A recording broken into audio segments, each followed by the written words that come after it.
Each of you should use whatever gift you have received to serve others as faithful stewards of God's grace in its various forms.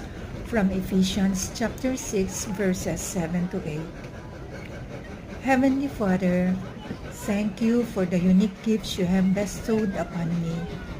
I humbly come before you today, asking to use these abilities to serve you and your kingdom.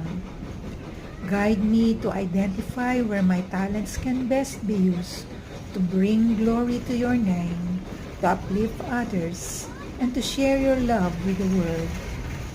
Empower me to use my gifts with faithfulness, passion, and dedication, always remembering that everything I have comes from you.